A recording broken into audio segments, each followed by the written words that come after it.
भक्ति के अपने अपने रंग हैं। भक्ति की अपनी अपनी भावनाएं हैं। भक्ति को कभी भी जंजीरों में जकड़ा नहीं जा सकता। भक्ति को कभी भी पाबंदियों में नहीं रखा जा सकता। अरे भक्ति तो एक ऐसा शब्द है जो जब दिल में उतरता है तो उसकी कोई सीमा नहीं होती। सीमाओं को लांघ कर और सीमाओं से परे जाकर भक्ति की जाती है। भक्ति तो ऐसी है जो भक्त और भगवान दोनों को एक दूसरे के साथ लाकर खड़ा कर देती है। भक्ति में कभी कोई नियम नहीं होते, भक्ति में कभी कोई कानून नहीं होता और भक्ति के कभी कोई पाबंदियां नहीं होती। भक्ति खुले आसमानों में उड़ने के जैसे जब पंछी उड़ते हैं, भक्ति वैसी होती है। पता नहीं कितने गहरे चला जाए और पता नहीं कितनी ऊंचाइयों पर उड़ जाए।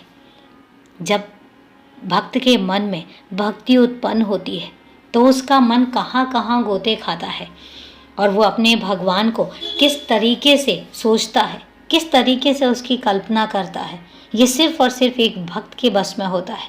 ये सिर्फ और सिर्फ एक भक्त के पास होता है।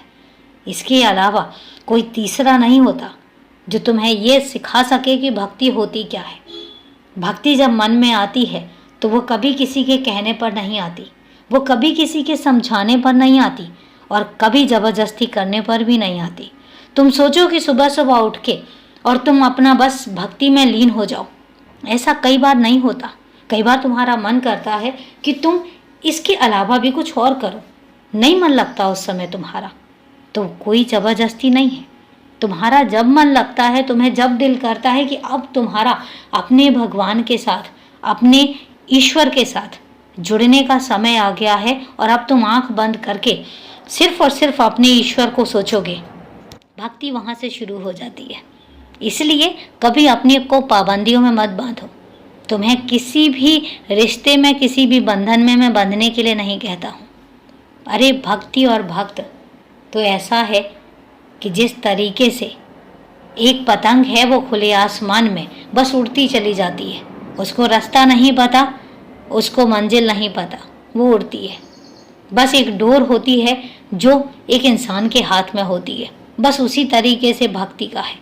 भक्ति की डोर भगवान के हाथ में है और वो इंसान सिर्फ और सिर्फ उसको उड़ने देता है और भक्ति ऐसे उड़ती है।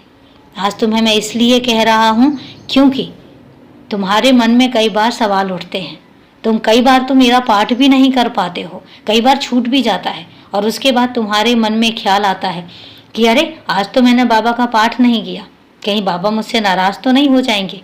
तो मैं तुम्हें बता रहा हूँ, कई बार हो सकता है कि तुम इतने व्यस्त हो कि तुम्हें समय ना मिले, लेकिन इसका मतलब ये नहीं है कि तुम्हारा मन नहीं करता। मुझे पता है कि जब तुम पढ़ोगे या जब तुम सुनोगे तो तुम बहुत दिल से सुनोगे, इसलिए। और तुम जितने शिद्दत से अपने काम में लगे हुए हो, ये बहुत बड़ी बात है। लगे रहो, मैं खुश हूँ, हमेशा खुश हूँ और तुम भी खुश रहो, हमेशा खुश रहो, मस्त रहो, व्यस्त रहो।